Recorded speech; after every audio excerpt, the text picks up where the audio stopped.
Hoy es... El día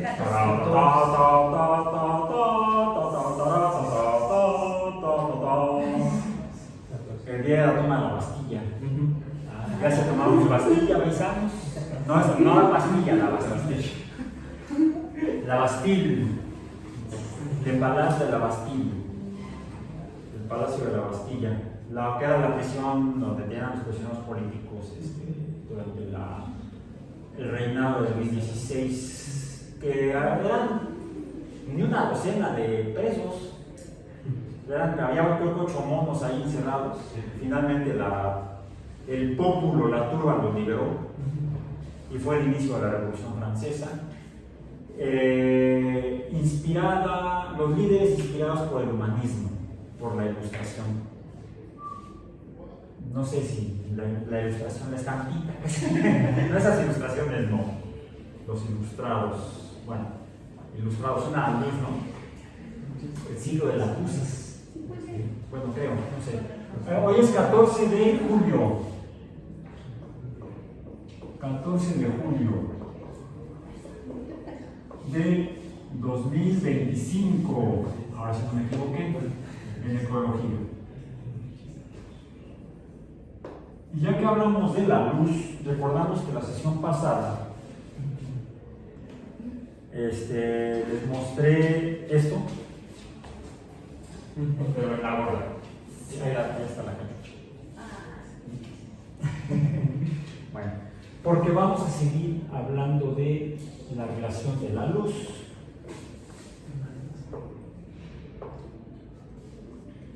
y el ambiente, la biosfera de la Tierra. Hasta principios del siglo XX, la concentración atmosférica de CO2 estaba en el orden de 300 partes por millón. ¿Qué es una parte por millón?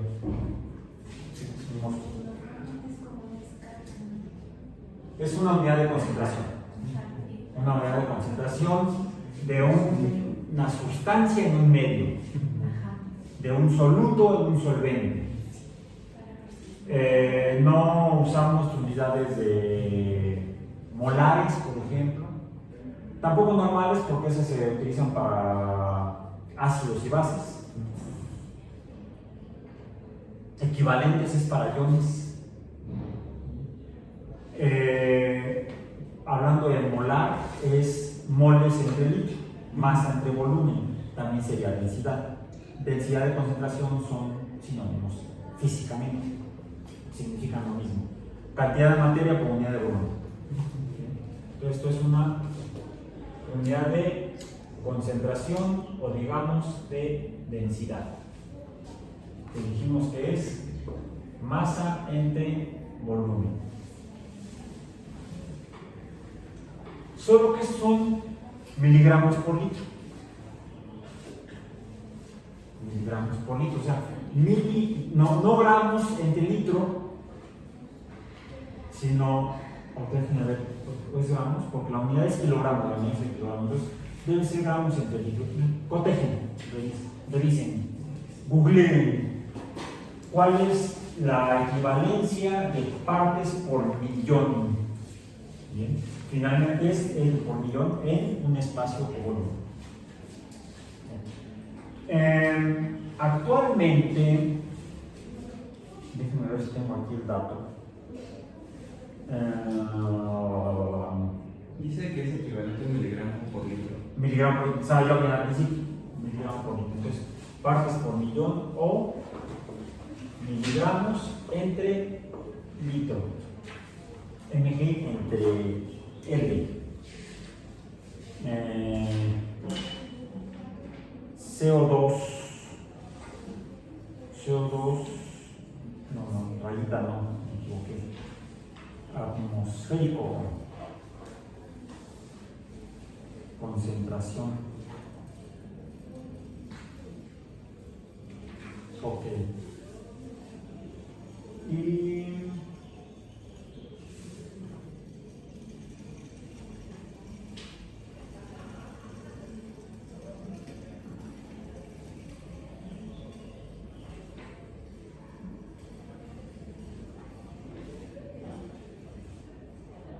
aquí encontré un dato, que la producción todavía está, porque la referencia es de la Administración Nacional Oceánica y Atmosférica del gobierno de los Estados Unidos, al cual Donald Trump quiere desaparecer.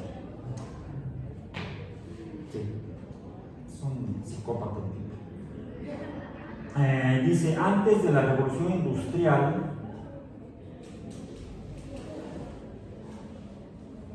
déjenme ver, me voy a regresar porque en el resumen que pone Google cuando te da la referencia del sitio, me dice National Oceanic and Atmospheric Administration, https www.climate.gov, gov con V, del gobierno, no de government. En México, los sufijos de las direcciones de internet del gobierno en México son gov, con B alta, de gobierno.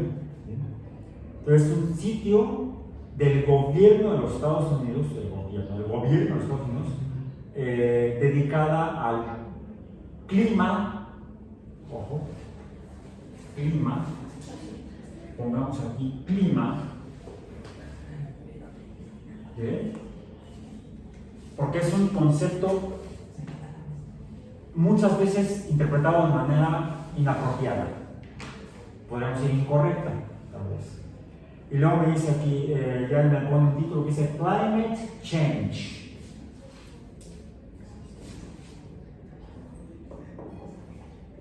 Comillas porque estamos en español. Climate Change. Así es como se lee en español. Climate Change.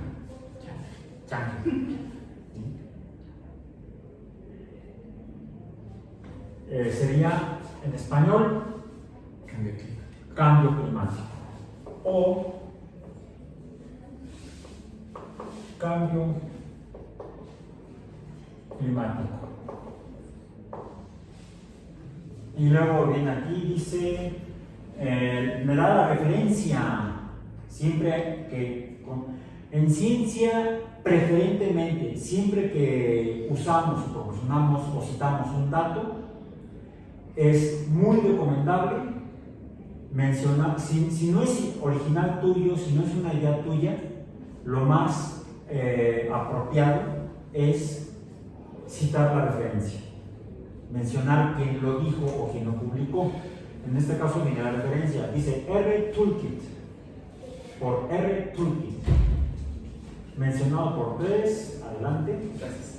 Dice, está en inglés, lo voy a leer traduciéndolo. Antes de que comenzara la revolución industrial, a mediados de 1700, vamos a poner entonces aquí fechas.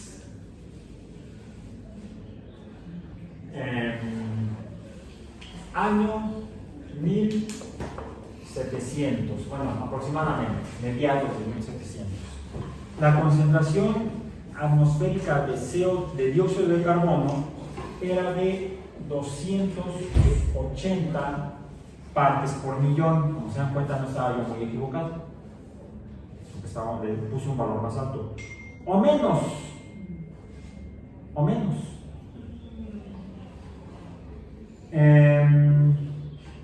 Bien, déjenme. Ok. Vienen otros datos, decía que.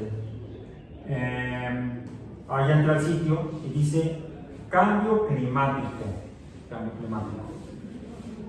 Dióxido de carbono atmosférico. Viene la referencia. Se lo voy a mencionar porque no es invento mío o no es idea mía.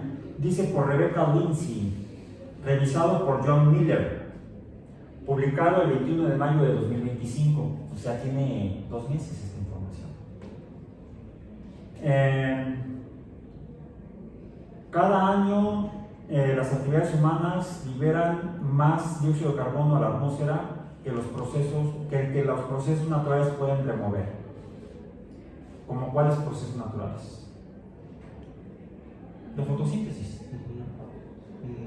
La actividad de los organismos que tienen clorofilas. Es uno de los fenómenos naturales que puede las reacciones químicas involucradas, usar como uno de los reactivos dióxido de carbono atmosférico, es en fase gaseosa, porque el dióxido de carbono no solamente es un gas, y no sé ponerlo aquí, CO2 atmosférico, pues se entiende que sería gaseoso, no necesariamente.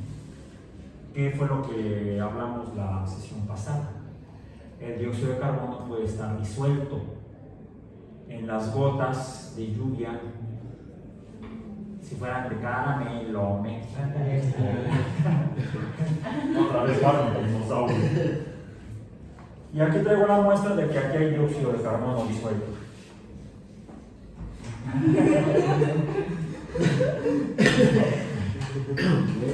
Yo con Barney, el dinosaurio.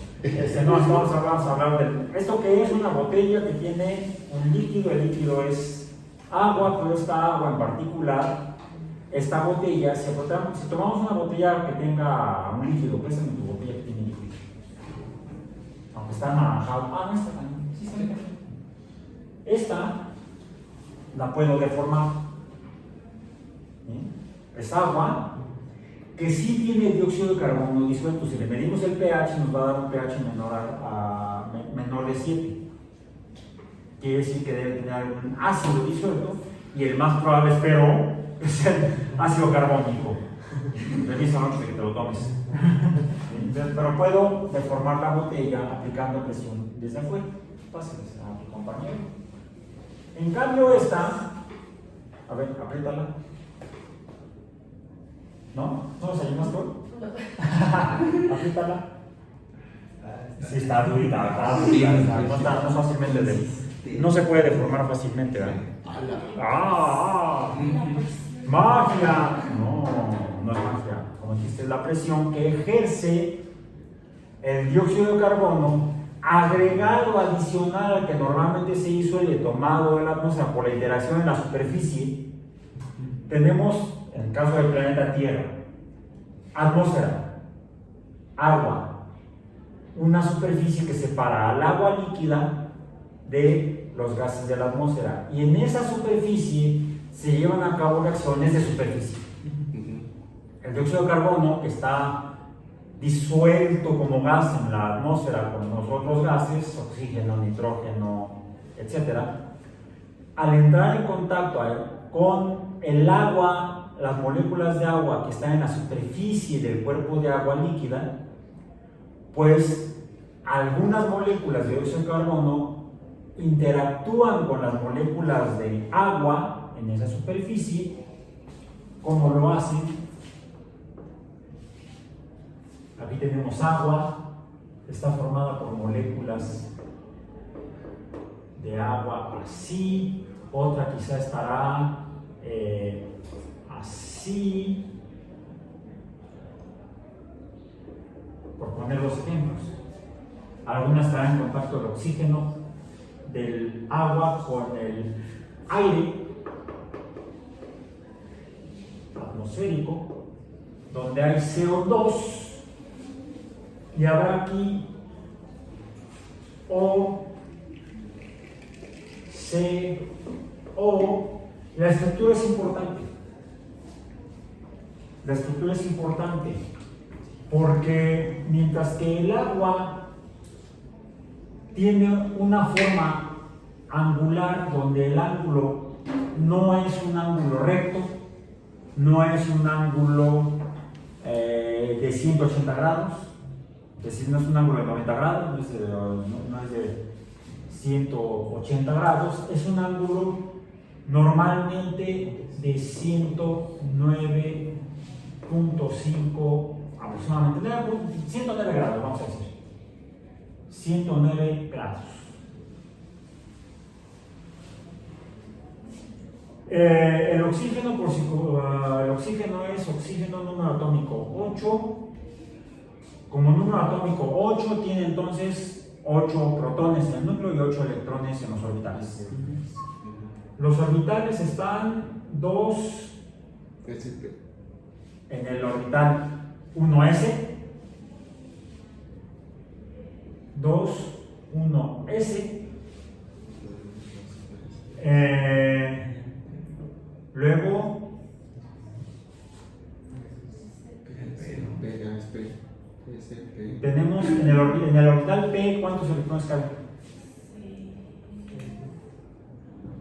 ¿cuántos? 6. Son 3 orbitales P, 2 en cada orbital, 2 por 3 son 6. Entonces tendríamos, ¿cuántos en el orbital P? Hay un orbital S. Un orbital 2S. Y estrictamente, al ser un orbital S, es diferente al orbital P. El P, el primero aparece en el nivel 2. ¿Sí? Y habría entonces, en lugar de poner aquí en 2, voy a poner las flechitas de los electrones. Un electrón para allá, pero aún así, y otro electrón para acá. ¿Sí? O sea, tenemos aquí 2 electrones en el 1S. Tendríamos estrictamente 2 electrones en el 2S, porque es distinto al P. La regla en química cuántica dice que sí, lo que estudia la naturaleza y la estructura de los electrones es la física cuántica, la física mecánica cuántica. Por eso es que necesitamos acudir a la física cuántica para describir el comportamiento de los electrones donde se encuentran, que es en todos lados. Salvo en los protones. Cuando son protones solitos voladores, ¿sí? No cuando tenemos ionhidronio. Cuando tenemos ionhidronio, tenemos electrones unidos a los protones. Bien, entonces, la regla dice que no se puede llenar un orbital mientras haya otros orbitales iguales vacíos. En otras palabras, si tuviéramos 1S, 2S y 2P, bueno, 2P dijimos que hay 3, ¿no? PX, 2PY y 2PPZ. Era la antigua moneda en España, ahora son euros. Peseta. No era peseta con eso. Sí, creo que sí. Pues lo veremos. Si fuera esta la configuración, entonces los siguientes, ¿cuántos me faltan? 4 electrones, ¿no? 2, 4, me faltan 4 electrones. Tendría que haber aquí 1, 2, 3, 4, 5, 6. Y tendría yo un orbital vacío, sin electrones. Pero algo que ocurre en los orbitales que son del mismo nivel es que, como la diferencia de energía entre ellos no es muy grande, pueden unirse formando orbitales como las mulas. ¿Qué decimos que era la mula? Pues la que tiene el mismo número de puntos en cada lado de la ficha. No estoy hablando de dominó. Un híbrido. Un híbrido. O sea, orbitales híbridos. ¿Sí? Tendríamos 1S, 2S, donde se pueden combinar más de 2 orbitales del nivel 2 para formar orbitales híbridos. Para el caso del oxígeno, ya echando todo el rollo porque no es clase de química. Aquí lo que se produce para el caso del oxígeno con relevancia al agua es que se combinan los 3 orbitales del nivel 2, los 3P del nivel 2, con el otro orbital del nivel 2, que es el S. Y entonces se forman 4. ¿Cuántos orbitales tengo aquí? 1, 2, 3, 4. En el nivel 2 hay 4 orbitales. Y los 4 orbitales se combinan para formar 4 orbitales, que son el producto de la mezcla de 3 orbitales P, SP, creo que se pone aquí, la verdad, como hace mucho que no uso esto, ya se me olvidó. Tendría yo 2SP3, 2SP3, 2SP3 y 2SP3. 4 orbitales híbridos SP3. ¿Cuál era la regla? Que no se puede llenar un orbital si hay orbitales iguales vacíos. Entonces, estos 4 orbitales, que habría 2 en el 2S y 1 en un P y otro en otro P y otro vacío, estos 4 electrones del nivel 2, ahí pongo los del nivel 1, quedan entonces 1, 2, 3, 4, ¿cuántos van? 1, 2, 3, 4, 5, 6, 7, 8. Por lo cual me quedan dos orbitales parcialmente llenos, que son los que forman enlace con los átomos de hidrógeno. En cada uno de estos entra un hidrógeno con un electrón, otro hidrógeno con un electrón. Ya tenemos entonces estos dos orbitales llenos y el octeto correspondiente ocupado. Bueno, de ahí que se pueden unir dos átomos de hidrógeno, ahí ya se pueden unir acá otro y acá otro. O sea, se pueden unir dos átomos de hidrógeno a un átomo de oxígeno. Bien, ok. El otro detalle es, entonces, ¿cuál es la forma de la molécula? No lo traje ahora porque eso lo hago en clase de química. No, de química no, lo hacía en clase de química y ahora lo hago en clase de física biológica. Cuando les muestro los orbitales del carbono que tiene la misma configuración electrónica del oxígeno. Oxígeno, nitrógeno y carbono toman la misma configuración electrónica cuando sus orbitales del nivel 2, los 4, se hibridizan para formar orbitales sp3. 4 orbitales sp3. La diferencia es el número atómico de cada uno de esos elementos químicos. Para el caso del carbono, más bien voy a ir en orden, para el caso del nitrógeno, que es 7, pues tendríamos, digamos, hasta aquí. Tendríamos 2, 3, 4, 5, 6, 7. Tendríamos 3 orbitales sp3 parcialmente llenos y por eso el nitrógeno puede formar 3 enlaces, como en el amoníaco. Y el carbono, que es carbono 6, que puede formar 4 enlaces, porque serían 2 en el 1s, 1, 2, 3, 4 electrones, uno en cada sp3, y quedarían entonces 4 orbitales disponibles para recibir electrones de enlace. Bueno, regresando al oxígeno. Normalmente hasta lo dibujamos así. Si esto se hagan en casa, consíganse 4 globos, inflenlos al mismo volumen de gas, de aire, y amarren los 4 globos entre sí. Pueden amarrar de 2 en 2, de a pares. Y luego los juntan en el amarre, los sueltan y van a tomar la forma de un tetraedro regular, donde tendríamos aquí 2 electrones, 2 orbitales con 2 electrones, con un par cada uno, este, y acá un electrón y un electrón en los otros 2. Ah, está de la clase de... Sí, ya está corto en el TikTok. Ya vemos si se lo acompaña. Ahí están las biologías de física.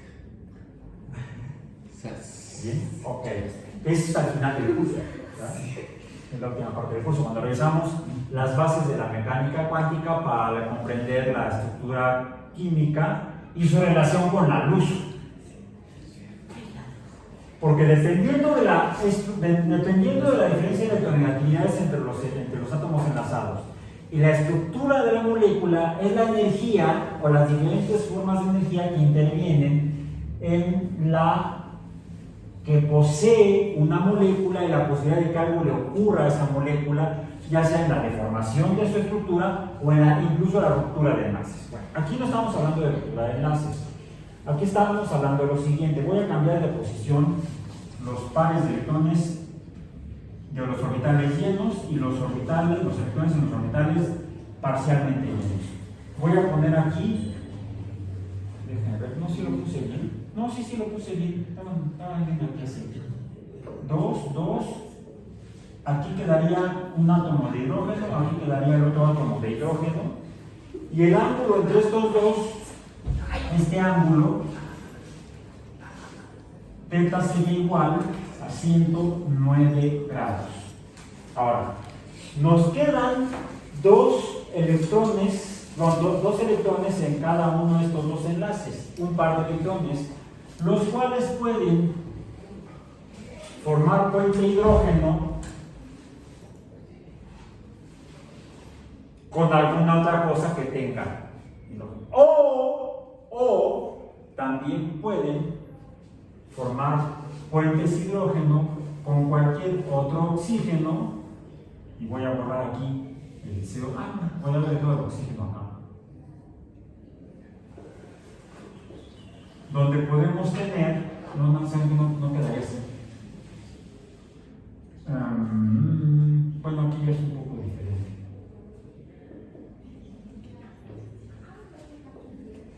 No, es carbono, no carbono. Sí, carbono. Carbono y oxígeno. Ok. ¿Cuál es la prueba de ello? Esto hace la interacción del agua con el dióxido de carbono atmosférico. Esto entonces puede entrar al agua y queda aquí entonces el H2O más el CO2, que es lo que nos va a dar, lo que ya vimos antes, el H2CO3. Eso ya lo vimos.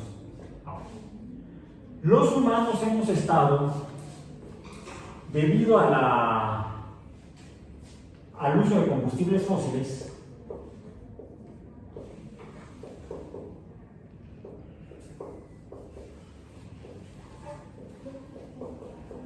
a su combustión, emitiendo CO2 a la atmósfera. Y ha habido dos efectos principales. El primero, la concentración de CO2 atmosférico actualmente en el año 2025, a la último dato que me acaba de salir, la concentración es de 424 partes por millón. ¡Sas! Esto lo hemos estado midiendo desde 1957, inicialmente en los laboratorios, en uno de los laboratorios que tiene la NOAA en diferentes lugares del mundo. En particular, uno que se encuentra en las Islas Hawái, el laboratorio de Mauna Loa, creo que sí. Donde miden, como el Mauna Loa es una montaña muy alta, es una montaña de origen volcánico, de las más altas del mundo, hasta aquí que llegó el mosquito. Eso es ecológico, es competencia. ¿Sí? Mi sangre o su vida. Ok. Y buenos reflejos. Aprendí de imitarlos.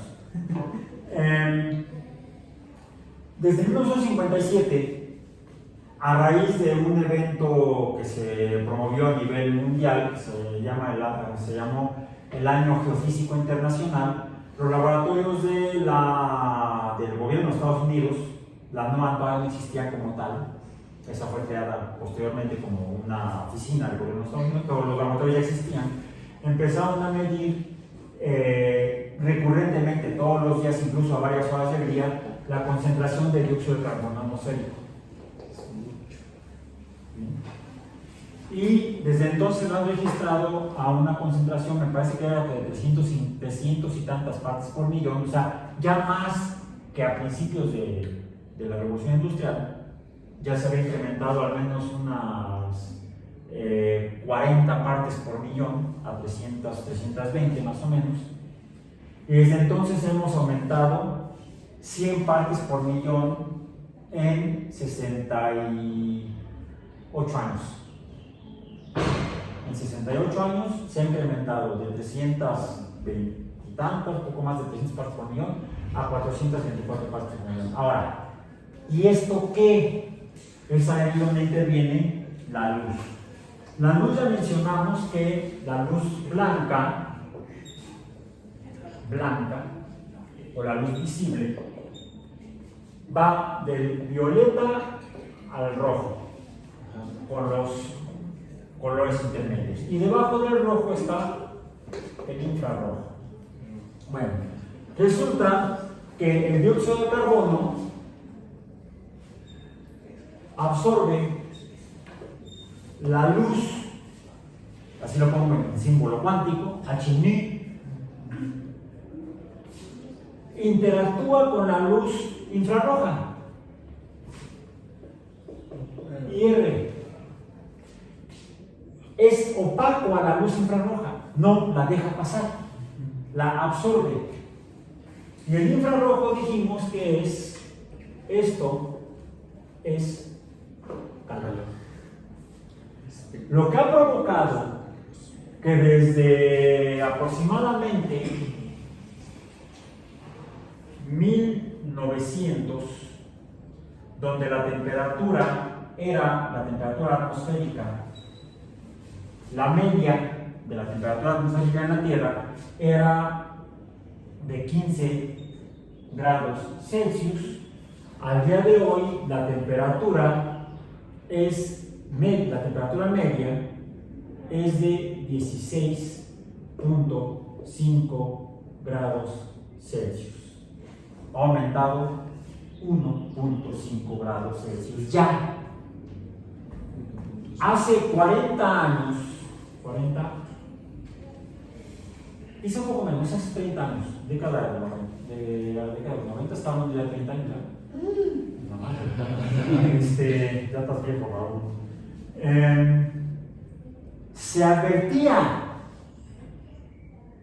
de que aumentos en la temperatura promedio de la Tierra en 1 grado Celsius podrían provocar cambios en los patrones climáticos. Y es aquí donde quiero especificar que una cosa es el clima y otra cosa es la témpera.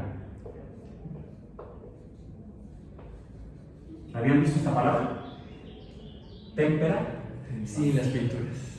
Pero no es esa en particular. Sí, esa es una técnica de pintura, efectivamente. Pero es que si nada más ahí he visto la palabra. No. Entonces, tiene una palabra homónima a la que yo estoy citando, que es: la témpera recibe otro nombre, pero no es de una palabra, son dos palabras. Tiempo meteorológico. La témpera es el tiempo meteorológico. ¿Qué es el tiempo meteorológico? El tiempo meteorológico son las condiciones físicas atmosféricas variantes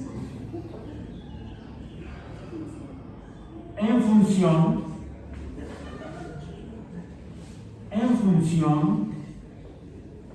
del tiempo como intervalo entre eventos, ¿sí? También se le llama, o antiguamente le llamaban el tiempo, témpera o tiempo. Se refería uno al tiempo meteorológico. ¿Es como un sinónimo? Son sinónimos. Témpera es sinónimo de tiempo meteorológico o condiciones meteorológicas. ¿Cuáles condiciones? Las condiciones físicas. ¿Cuáles? A saber, presión, temperatura, humedad, etc. Las que les dan sus teléfonos celulares cuando abren la aplicación que tengo yo aquí, que aquí dice tontamente o ignorantemente clima. Sí. Clima ya lo revisamos cuando hablamos de los biomas. Los biomas dependen del clima. ¿Qué es el clima entonces? El clima son las condiciones meteorológicas o de la témpera, pero en función de tiempos largos y del espacio, lo voy a poner como ese space, subíndice G, geográfico. Que este a su vez, vamos a decir, el espacio geográfico, ese subíndice G, está en función de la latitud y de la altitud, la latitud terrestre y la altitud sobre el nivel del mar. Por ejemplo, hoy en la mañana que salía caminando a tomar el metro de mi casa al metro Garibaldi, vivo en Tlatelolco, zona arqueológica, y a esas horas de la mañana, hace 2 horas, ¿sí? Porque salí de casa un poco antes de las 9, para llegar aquí antes de las 10. Eso si el metro funciona bien, funcionó bien, llega aquí antes de las 10. Paso frente a la zona arqueológica de Tlatelolco. Entonces es bonito vivir por ahí porque tienes una vista muy bonita. ¿Sí? Eso de ver las ruinas que quedaron de la destrucción. Bueno, eso es parte de la historia. Pues es común que a esas horas me encuentre que van llegando las camionetas con turistas. Sí, a visitar la zona arqueológica, de ahí se los llevan a Teotihuacán. ¿Sí? Ese recorrido completo que les dan los tours turísticos.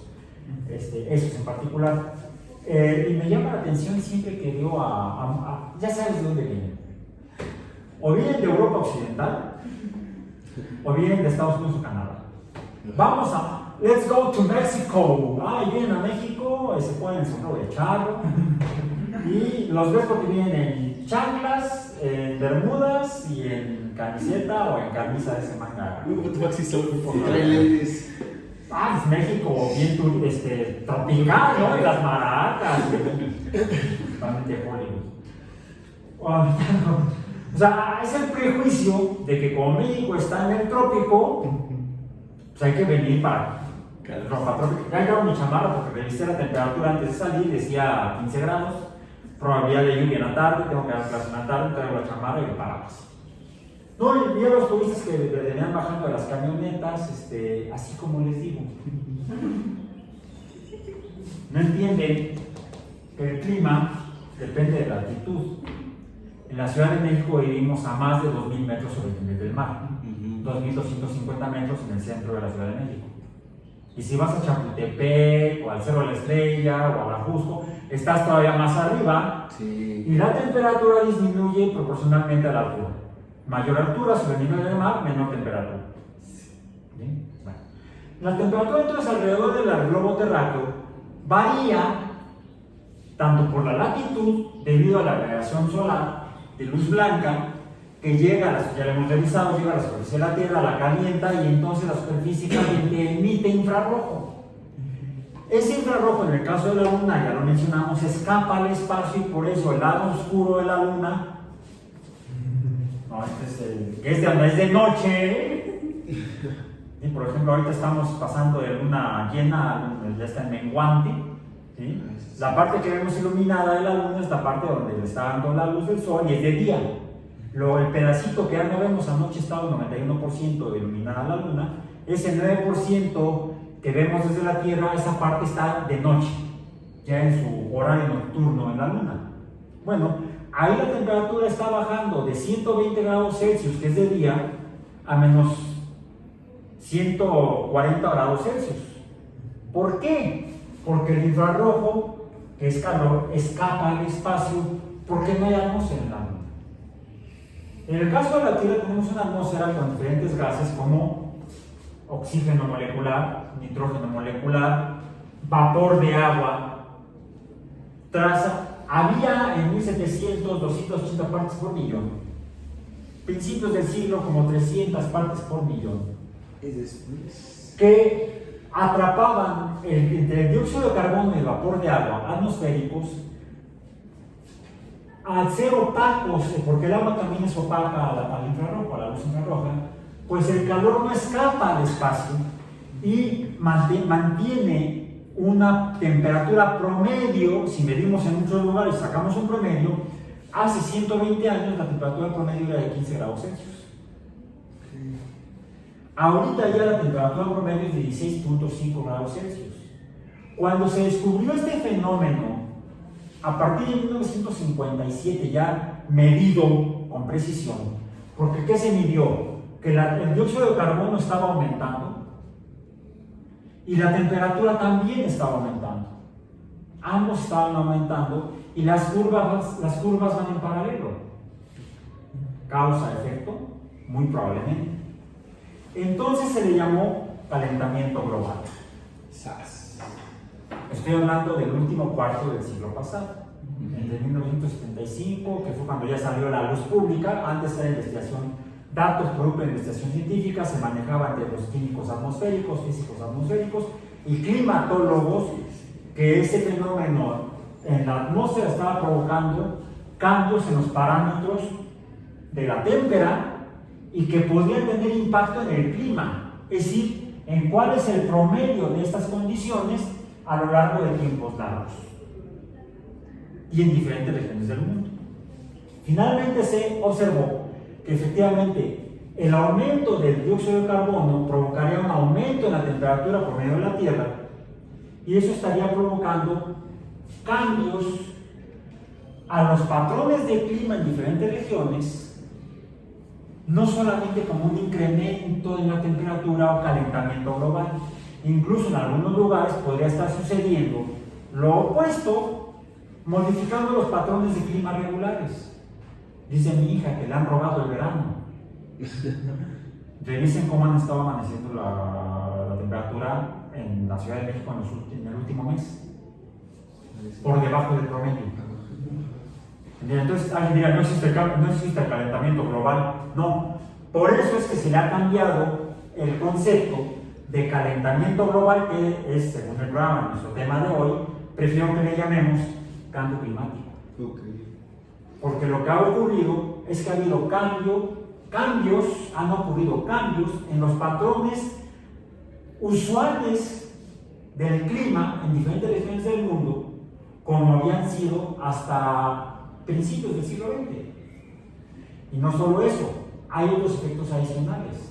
Producto de que se incrementa la concentración de dióxido de carbono en la atmósfera, pues al haber más dióxido de carbono acá arriba, ¿qué sucede aquí abajo? En los cuerpos de agua, como en los cuerpos de agua oceánicos.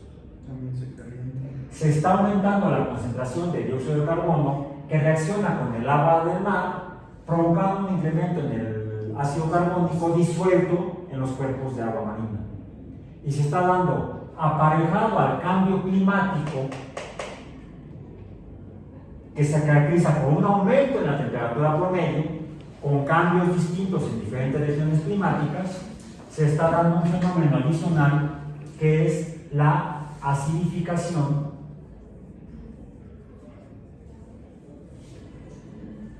oceánica, que tiene que ver con el experimento que están haciendo en su casa. ¿No han observado cambios? Sí. ¿Viste con conchitas dijiste? Conchas marinas, al acidificarse el cuerpo de agua marina, está afectando principalmente a los invertebrados. Pero los invertebrados son la base de la cadena trófica en los océanos. Y no solo eso, son la base de la concentración del oxígeno atmosférico. El oxígeno atmosférico que respiramos no proviene en su mayor parte de los bosques, proviene de los océanos. Entonces, o hacemos algo o nos lleva al payaso. Ya dejemos de amargarnos la existencia.